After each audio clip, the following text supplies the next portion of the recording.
신약성경 고린도전서 15장 55절부터 58절까지 말씀 제가 봉독해 드리겠습니다. 사망아 너의 승리가 어디 있느냐? 사망아 내가 쏘는 것이 어디 있느냐? 사망이 쏘는 것은 죄요 죄의 권능은 율법이라. 우리 주 예수 그리스도로 말미암아 우리에게 승리를 주시는 하나님께 감사하니 그러므로 내 사랑하는 형제들아 견실하며 흔들리지 말고 항상 주의 일에 더욱 힘쓰는 자들이 되라. 이는 너희 수고가 주 안에서 헛되지 않은 줄 알미라. 예수님께서 부활하셨습니다.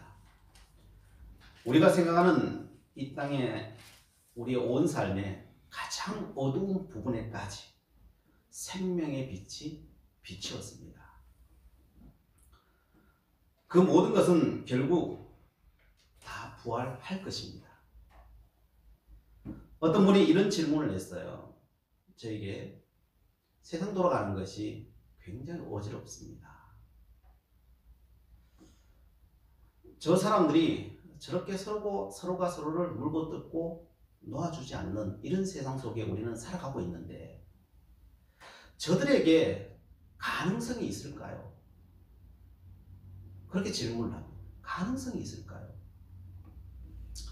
그래서 제가 바로 대답했습니다. 가능성이 있습니다. 충분히 가능합니다. 분명히 새로운 세대가 올 것입니다. 이야기했습니다. 그 묻는 그분이 이렇게 이야기합니다. 목사님, 내 경험상으로, 내가 지금까지 살아오면서 내 경험상으로는 그런 시대는 안 올 것 같아요. 그렇게 이야기합니다. 누구의 말이 맞을까요? 사실 제가 생각하기에는 둘 다 맞아요. 틀린 이야기. 둘 다 맞아요. 짧게 보면요, 그분의 말이 맞아요. 짧게 보면. 그러나 길게 보면은요, 예수님의 부활이 맞아요. 그게 성경 정신이에요. 어떤 어둠도요, 어떤 사망도, 어떤 죽음도 예수님의 그 부활 앞에서는요, 예수님의 그 빛 앞에서는요, 다 사라지게 돼 있어요. 그것이 하나님이 이 땅에 이루신 거예요. 짧은 인간의 역사로 우리의 삶을 사실은 다 평가할 수가 없어요. 우리의 모든 평가는 하나님의 시간으로 평가를 해야 돼요. 하나님의 절대적인 시간으로 평가를 해야 돼요. 하나님께 시간이 있다고 했습니까? 없다고 했습니까? 하나님에게는 시간이 없어요. 그래서 하나님의 시간 안에는요, 십자가도 있고요, 부활도 있고요, 사망도 있고요, 생명도 있고요, 그 속에는 동시적으로 다 있어요. 결국은 어떻게 나타나겠습니까? 동시적으로 다 있다면. 결국은 생명이에요. 결국은 부활이에요. 결국은 빛이에요. 그것이 예수님이 보여주셨고 하나님이 창세기를 통하여서 요한계시록까지 끊임없이 우리에게 이야기해 주고 있는 것입니다. 이 모든 인생이 어디를 향하여 가고 있는가? 여러분들이 인정하든 인정하지 않든 부활로 가고 있어요. 스위스 개혁신학자인 라기츠는 이렇게 말합니다. 우리는 사건이든 인간이든 개인이든 국민이든 간에 짓밟혀 으스러진 모든 것에, 죽여진 모든 것의 부활을 믿는다. 그리스도의 열려진 무덤을 통하여 끝없는 부활과 삶의 빛이 세계 안으로 흘러 들어온다. 이것이 부활이고 부활신앙이다 라고 이야기합니다. 우리가 짓밟혀서 으스러져 버린 것, 가능성이 없다고 생각하는 것, 죽여진, 그래서 그냥 다 죽어졌어요. 그냥 티끌로, 연기로 다 사라져버렸어요. 그런데 거기서 부활을 믿는다는 거예요. 우리는 부활로 가고 있는 거예요. 뭘로 봐야 될까요? 말씀으로 봐야 되고요. 믿음으로 봐야 돼요. 눈으로 보려고 생각하지 마세요. 믿음으로 봐야 돼요. 말씀으로, 부활로 볼 수 있는 눈으로 가져야 합니다. 그래서 사도 바울은 말합니다. 오늘 본문에 부활장인데요. 오늘 15장 55절에 이렇게 말하죠. 사망아, 너의 승리가 어디 있느냐? 사망아, 내가 쏘는 것이 어디 있느냐? 사도 바울은 우리의 끝자락이라고 생각하는 그곳을 향하여, 그 사망을 향하여서 너 어디 있니? 너 다 죽이고 있는데 그 죽음이 어디 있니? 찾아봐. 도발합니다. 우리는 삶 속에서 수많은 사망을 사실은 경험합니다. 사람들은 보이는 죽음, 사망을 진리라고 생각합니다. 이 말 자체는 틀린 게 아닙니다. 사실입니다. 사실. 그러나 사실이긴 하지만요, 진리는 아니에요. 진리는 죽음을 넘어서 부활이 있다는 게 진리예요. 우리는 사실을 믿을 것인가? 진리를 믿을 것인가? 기독교는 진리를 믿는 종교예요. 그래서 죽음을 넘어서 부활을 믿는 사람, 그 사람을 신앙인이라고 합니다. 그걸 부활신앙이라고 합니다. 부활하신 주님 안에서 사망을 찾을 수 있느냐? 부활하신 주님 안에서는요, 사망을 찾을 수가 없어요. 어둠을 찾을 수가 없는 것입니다. 우리는 부활하신 주님을 믿는데 우리 안에 왜 사망과 절망이 있겠습니까? 그것은 우리가 안 믿기 때문에. 여기에 대해서 사도 바울은 이렇게 말합니다. 56절에 사망이 쏘는 것은 죄요, 죄의 권능은 율법이라. 우리는 뭘 믿고 있냐면요, 율법을 믿고 있다는 거예요. 율법. 예수님이 오셔서 부활하시고 우리는 부활신앙을 우리에게 줬는데 아직도 사람들이 예수를 믿는데 율법을 믿고 있다는 거예요. 율법. 대부분 사람들이 율법을 따라가고 있다는 거예요. 그 율법을 따라 뭐가 온다는 거예요? 그 율법을 따라 사망이 온다는 거예요. 어둠이 온다는 거예요. 절망이 온다는 거예요. 이 말은 너의 모든 생각과 사고의 기준이 예수를 믿어도 아직도 모든 사람들이 절망 가운데, 그 율법 가운데 있다는 겁니다. 사람은 율법의 기준에 머물러 있으면요, 그 율법의 기준대로 사람을 판단하고만 산다는 거예요. 판단한다는 거예요. 복음이라는 것은 판단하는 게 아니라는 거예요. 복음은, 율법은 판단하는 거잖아요. 옳고 그르냐는 거잖아요. 그래서 모든 사람이 율법 안에 있기 때문에 옳고 그르냐를 가지고 사람을 판단한다는 거예요. 그러면 부활로 못 간다는 거예요. 그 판단은 결국 사망으로 가요. 부활신앙은 뭐냐? 율법을 없애야 된다는 것이 아니라, 옳고 그름을 없애야 된다는 것이 아니라, 그 옳고 그름, 그 율법을 넘어서는 게 부활이라는 거예요. 그게 부활신앙이고 예수님이 우리에게 알려주신 거라는 겁니다. 이 세상의 이 싸움판이 끝날까요? 끝납니다. 왜요? 주님 부활하셨기 때문에 끝나는 거예요. 사실 끝날 수 있을까요? 당연히 끝나요. 당연히. 왜요? 주님께서 부활 사랑하셔서 이 땅에 다시 부활하셨기 때문에 그래요. 여러분, 율법을 잡고 있으면요, 계속 흔들릴 수밖에 없어요. 왜요? 판단하니까요. 판단하니까 계속 흔들리는 거예요. 그래서 신앙이 흔들리는 거예요. 부활했다는 게 뭐예요? 부활했다는 것은 예수님이 나는 너의 부모가 되었다는 거예요. 부활했다는 거예요. 부모가 뭐예요? 부모는 자식을 향하여서 모든 것을 내어주는 게 부모지. 부모가 되었다면은, 부모가 되면 자식에 대해서 이런 잘했니 못했니 판단은 해요. 그렇지만 결국은 어떻게 해요? 판단은 하지만요, 그것을 다 끌어안아요. 그 판단하는 것을 가지고 너 잘못했으니까 지금 나가. 너 나가 죽어. 이렇게 말하나요? 그렇게 말하지 않아요. 잘하면 잘했다. 못하면 못했다고 이야기는 하지만 못한 자식을 더 끌어안지. 못한 자식을 더 끌어안아요. 여러분 자식 중에 장애가 있는 자식이 있고 잘난 자식이 있어요. 여러분 이 두 자식 중에 여러분이 목숨을 다할 때까지 같이 있을 자식은 누구예요? 못난 자식이에요. 못난 자식. 그게 부모예요. 그게 부모예요. 그렇죠? 그게 여러분이 부모라면 그 못난 자식 끝까지 붙들고 내 죽을 때까지. 내 아는 권사님은 그 못난 자식보다 하루만 더 살게 해주세요. 못난 자식보다 하루만 더 살게 해주세요. 그게 부모예요. 주님이 부활하셨다는 건 뭐예요? 내가 못난 그 자식들 내가 끝까지 살리겠다는 거예요. 끝까지.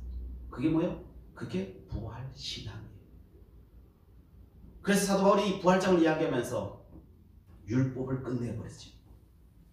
왜 사망이 왔냐? 죄의 권능은 율법이라는 거예요. 율법 때문에 다 이겨왔다. 그러나 율법이 나쁜 거냐? 나쁜 것은 아니지만 너가 율법을 넘어서지 못한 너의 신앙을 가지고는 결코 하나님의 나라를 이룰 수 없다는 거예요. 나는 너의 부모가 됐고 너는 내 제자니 너희들도 너의 삶 속에서 부모가 되라는 거예요. 그게 부활신앙인 거예요. 그래서 부활신앙에는요 옳고 그름이 없어요. 부모가 자식에게 대우하는데 옳고 그름으로 대우하지 않아요. 부모가 자식을 대할 때는 옳고 그름이 없는 거예요. 그래서 예수님이나 사도 바울이나 우리 보고 뭘 버리라고 해요? 너 자아를 버려라. 너 자아.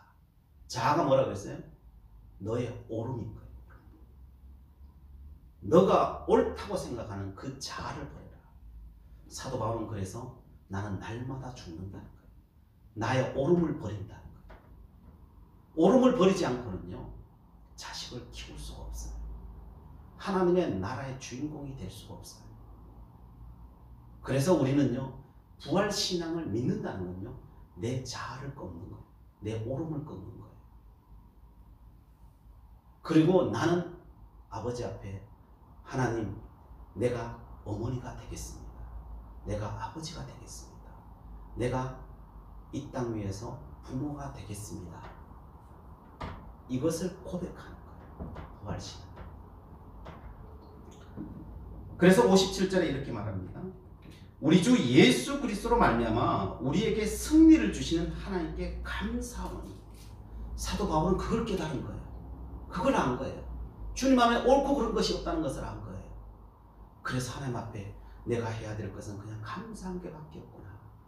내 자식이 내 앞에 있고 내 자식이 못나든 잘나든 내 앞에서 행복하게 살아가니 그냥 기쁜 거예요. 그냥 뭐 다른 게 있는 게 아니에요. 그냥 그 자체로 기쁜 거예요.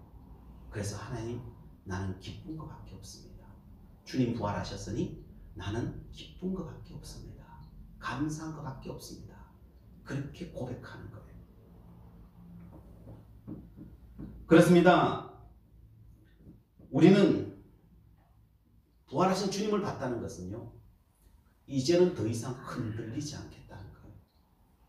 부활하신 주님을 만났다는 것은요 내 주어진 삶, 날마다 변화하는 이 삶 속에서 더 이상 흔들리지 않는 인생이 되었다는 거예요. 우리가 흔들리고 있다는 것은 하나님을 온전히 믿지 못하기 때문에 그래요. 우리의 흔들림은 그럼에도 불구하고 그 부활로 그 신앙으로 나가고 있는 중에 있기도 한 거예요. 사실. 그래서 우리는 고백해야 돼요. 뭘 고백해야 되느냐? 내 삶 속에서 날마다 믿음으로 우리에게 승리를 주시는 하나님께 감사합니다라고요. 잘 안 믿어져도요. 그렇게 고백해 버리십시오. 그렇게 고백하면요. 그 고백된 삶이 와요. 흔들리던 내 삶이요. 흔들리지 않게 돼요. 뭘 통해요? 내 고백 통해서요. 내가 그렇게 믿으면요. 그렇게 되는 거예요. 내가 그렇게 고백하면요, 그 고백된 삶이 내게 다가오는 거예요. 내 미래는 내가 나의 오늘의 고백을 통해 오는 거예요. 그 부활하신 그 주님을 내 삶 속에 고백하면은 그 부활의 주님이 내게 오는 거예요. 내 인생이 부활하는 거예요. 그래서 이렇게 말합니다. 58절 말씀에 그러므로 내 사랑하는 형제들아 견실하며 흔들리지 말고 항상 주의 일에 더욱 힘쓰는 자들이 되라. 이는 너희 수고가 주 안에서 헛되지 않은 줄을 알미라. 우리 인생의 성공은 누가 견실하여 흔들리지 않는 인생을 사느냐라는 거예요. 이게 안 흔들려야 된다는 거예요. 우리는 목표가 안 흔들리는 인생으로 가는 거예요. 가면서 흔들릴 수밖에 없죠. 우리의 믿음이 견고해지려면요. 흔들릴 수밖에 없지만은 그러나 결국은 흔들리지 않는 인생으로 가는 게 목표예요. 너에게 주어진 그 삶을 부활신앙으로 살아내면은 결국 흔들리지 않는다는 거예요. 그래서 항상 주의 일에 더욱 힘쓰라는 거예요. 너희들이 흔들리냐? 그럴수록 더 힘써 버리라는 거예요. 주의 일을 해버리라는 거예요. 이는 너희 수고가 주 안에서 헛되지 않을 줄 압니다. 그러면 결코 너희 인생은 헛된 인생이 안 된다는 거예요. 이런 인생은 결코 헛되이 돌아오지 않습니다. 다른 말로 사랑하면 반드시 부활한다는 거예요. 너가 부모가 되면 반드시 부활한다는 거예요. 그게 사도 바울이 우리에게 주는 말씀입니다. 역사적으로 반석구같이 흔들리지 않는 사람이 있습니다. 히틀러와 맞서 싸웠던 그 보네퍼예요. 그가 그 고뇌가 없었겠어요? 붙들려가지고요. 그죠? 싸우러 나갈 때도 고뇌가 있었을 거예요. 붙들려서 고뇌가 있었을 거예요. 그러나 그가 사형장에 이슬로 사라지면서도 크게 흔들리지 않아요. 그리고 그 수많은 주옥 같은 글들을 그가 남겨내죠. 그가 그렇게 살아낼 수 있었던 힘이 뭐냐? 그거는 부활신앙이다. 그렇게 이야기해요. 보네포가 이런 글을 썼어요. 그리스도 부활의 기적은 죽음의 우상화를 근본적으로 폐기시킨다. 죽음이 최종적인 말을 하는 곳에서는 지상적인 것이 모두 무로 된다. 지상적인 것을 영원한 것이라고 강변하는 것은 생을 가볍게 취급하는 놀이에 지나지 않는다. 그것은 생에 대한 냉담한 경멸적인 발작적인 긍정이다. 새 인간, 향상되어져야 할 새로운 세계, 새 사회가 말해지지만 그 새 것이 생과의 아무런 관련성을 갖지 못할 때 죽음의 우상화는 다시 현재에 나타난다. 죽음의 힘은 이미 꺾여졌다. 부활과 새로운 삶의 빛이 죽음의 세계 위에 비치는 것이 인식되는 곳에서는 삶으로부터 영원성이 요구되지 않는다. 여기서 문제가 되는 것은 우리는 삶으로부터 전부를 받아들였느냐, 전부를 거절하였느냐가 아니라 우리는 선과 악을, 중요한 것과 그렇지 않은 것들을 선택하고 기쁨과 슬픔을 받아들인다. 한국어인데 외국어처럼 들리잖아요. 예. 저도 이거 읽으면서 분명히 한국어인데, 그죠? 한국어인데 이게 해석을 해야 돼요. 이걸 다시 내가 골똘히 이거 해석하는데 시간이 많이 걸렸어요. 자, 이런 뜻이에요. 이건 내가 해석한 거니까 그냥 제가 해석한 걸 들어보세요. 저의 말로 풀면 이렇습니다. 사람들이 너무 쉽게 포기라는 단어를 쉽게 받아들인다. 그것이 당연하다고 생각한다. 그래서 사람들은 너무나 쉽게 우울해지고 이 세상의 삶을 포기해버리고 무로 돌아가고자 한다. 그리스도의 부활은 그런 우리 마음에 있는 단어들을 다 폐기시켜버린다. 또한 어떤 사람들은 이 땅의 삶이 다라고 생각하고 잘 먹고 잘 사는데 목숨을 걸고 산다. 이들은 생을 너무나 가볍게 단순하게 대하고 있다. 삶은 그렇게 단순하지도 가볍지도 않다. 또 무겁지도 않다는 거예요.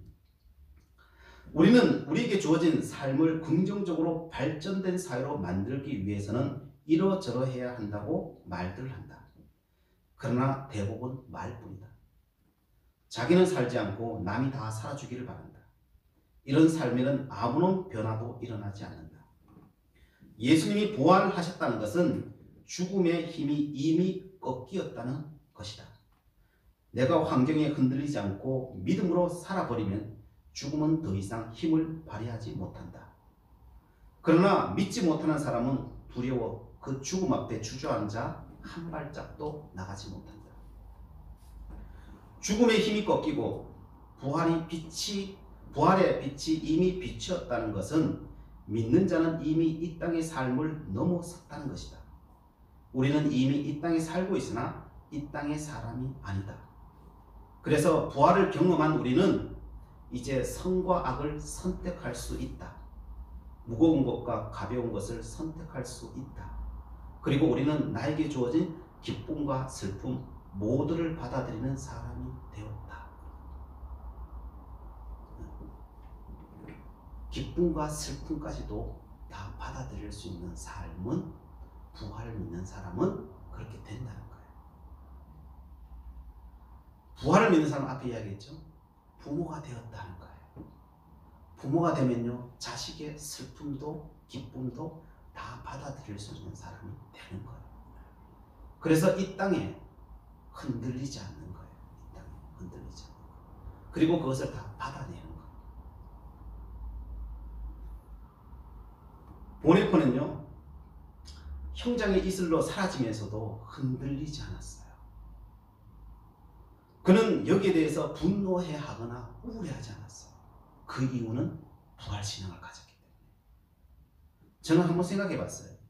그럼 히틀러가 그가 계획했던 대로 다 짠하고 잘 됐고 히틀러도 죽었고 그랬으면 보네포는 어땠을까? 어떤 모습을 보였을까? 제가 상상을 해봤어요. 이 글에 비춰서. 보네포는요, 히틀러 죽음 앞에서 그 관을 붙잡고 울었을 거예요.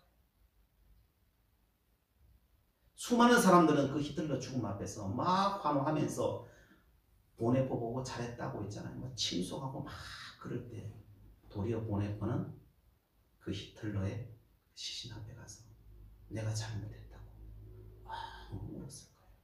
왜요? 그게 부활 신앙이기 때문에 그래요.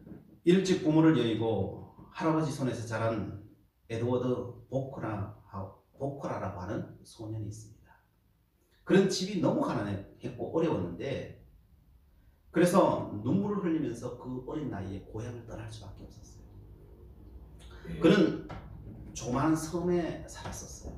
그래서 뭐 변변하게 먹고 살 것도 없고 할아버지가 뭐 점점 늙어가니까요. 자기가 먹고 살아야 되니까 그럴 수밖에 없었어요. 섬을 떠날 때 할아버지는 어린 에드워드의 머리를 쓰다듬으면서 이렇게 한마디 하고 떠나보냅니다. 너한테 꼭 일러주고 싶은 말이 있다. 너는 이제부터 어디를 가든지 너로 말미암아 내가 있는 곳이 어떤 모양으로라도 보다 나아지도록 힘써야 한다. 이것이 너에게 주는 유일한 미천이다. 너는 이것을 명심해서 실천하면서 살아라. 라고 합니다. 이 말 한마디가 내가 너에게 줄 수 있는 삶의 미천이다. 그래서 그 말 한마디 가슴 속에 새기면서요, 이 에드워드는요 미국 본토에 상륙하게 됩니다. 그 어린 나이에. 그래서 할 게 있어야죠. 그래서 신문팔이를 시작합니다. 많은 사람이 오가는 자리를 보고 거기에서 자리를 잡고 신문을 파는 거예요. 그 팔면서 그는 생각하는 거예요. 할아버지를 생각하면서 나는 지금 보스턴이라는 도시 길모퉁이에서 신문을 팔고 있다. 이 길가를 무슨 모양이라도 보다 나아지게 해야 한다. 그리고 내가 뭘 할까? 그리고 돌아보는 거예요. 자기가 할 수 있는 게 없어요. 그래서 옆에 떨어진 휴지를 주는 거예요. 옆에 떨어져 있는 담배꽁초를 주는 거예요. 그런 조그마한 쓰레받기와 빗자루를 하나 구입해 가지고요, 그 흙이 많이 떨어져 있으면 그 흙을 쓸고 그냥 그렇게 하면서 신문을 파는 거예요. 많은 사람들이 이 곁으로 오는 거예요. 그리고 이 아이는요 시간을 철저하게 지키는 거예요. 자기가 있어야 될 그 시간, 눈이 오나 비가 오나 그 자리에 꼭 지키는 거예요. 그러니까 수많은 사람이 거기에 가면은 언제나 그 시간대 신문을 살 수 있다고 생각하는 거예요. 오는 거예요.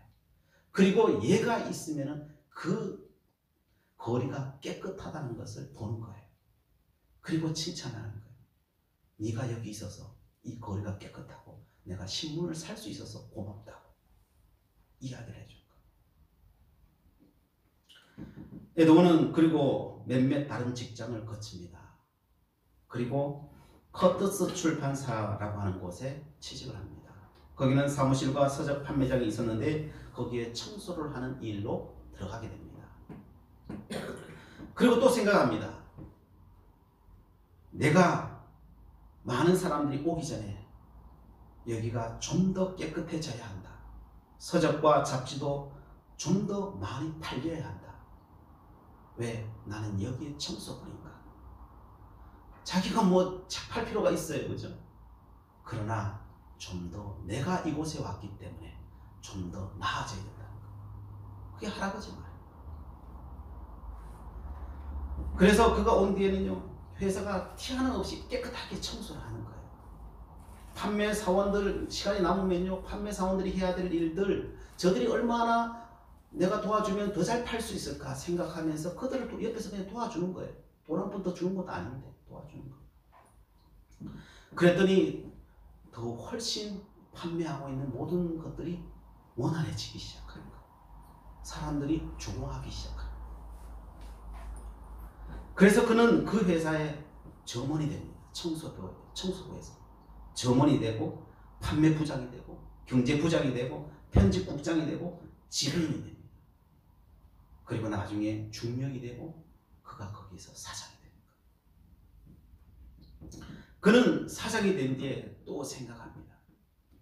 나는 지금 미국의 유력한 시민이며 경험도 경제력도 가졌으며 국민에게 영향을 미칠 출판물도 갖고 있다. 나는 지금 내가 살고 있는 이 미국을 보다 좋은 나라로 만들어야 한다. 그렇게 생각하는 거예요.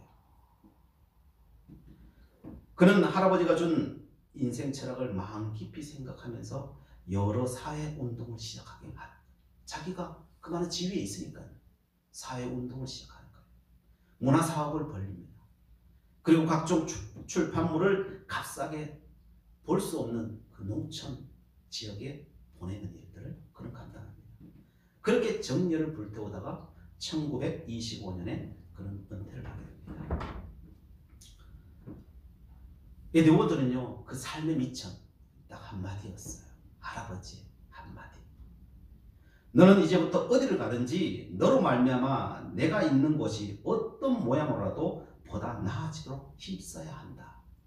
그 한마디 붙잡고 인생을 살았더니요, 자기 인생뿐만 아니라 그 수많은 인생까지도 변화되더라는 거예요. 길게 보니까요, 짧게 봤으면 신문 8일밖에 더 됐겠어요. 그걸 원망하고 있었으면 신문 8일밖에 더 됐겠어요. 그죠? 그런데 그가 할아버지의 그 말 한마디 붙들고 있잖아요. 그거 새기고 살았더니 그 인생이 펼쳐지는 거죠. 그게 무슨 신앙입니까? 그게 부활신앙이에요. 부활신앙. 프란시스 쉐이퍼라고 하는 사람은 이렇게 말합니다. 그리스도인들에게는 오직 한 가지 과제만이 있습니다. 그것은 어떻게 부활의 삶을 살아내느냐입니다. 예수 믿었으면요, 이제 우리의 목표는 뭐냐? 한 가지밖에 없다는 거예요. 부활신앙으로 살아내느냐는 이 한 가지 목표밖에 없다는 거예요. 그렇습니다. 우리에게 주어진 과제는 어떻게 율법을 잘 지켜서 구원을 이루어내느냐가 아니고 이미 부여받은 그 생명을 가지고요, 이미 구원받고 부활된 우리의 생명을 가지고 어떻게 사느냐가 우리에게 남겨져 있다. 부모로 살 수 있느냐 묻고 있는 거예요. 그게 부활신앙인 거예요. 부활신앙을 한 문장으로 우리가 살아가야 될 그 삶의 철학으로 한 문장으로 표현한 것이 사도 바울이 58절 말씀인 거예요. 우리가 모든 걸 다 해가지고 이제 그러므로잖아요. 결론이잖아요. 다시 한번 읽어보겠습니다. 58절 시작. 그러므로 내 사랑하는 형제들아, 견실하며 흔들리지 말고 항상 주의 일에 더욱 힘쓰는 자들이 되라. 이는 너희 수고가 주 안에서 헛되지 않을 줄 알미라. 이것을 우리의 삶 속에 실천하면 주님의 우리 삶 속에서 부활하실 것입니다. 그리고 우리 가운데서 주님의 빛이 반드시 나올 것이고 이 세상의 그 어둠을 밝히는 빛이 될 것입니다. 기도하시겠습니다. 사랑의 하나님, 부활주를 맞이해서 부활신앙이 무엇인지 말씀을 통하여 저희들 들었습니다. 부활을 통하여 이미 사망이 꺾였음을 보았습니다. 환경에 휘둘리지 않게 하시고 부활신앙으로 날마다 견실하게 하옵소서. 흔들리지 않게 하옵소서. 더욱 주의 일에 힘쓰는 믿음의 사람으로 성장하게 하옵소서. 장차 심판대 앞에서 헛되지 않는 인생이 될 수 있도록 인도하여 주시옵소서. 예수 그리스도의 이름으로 기도드리옵나이다. 아멘.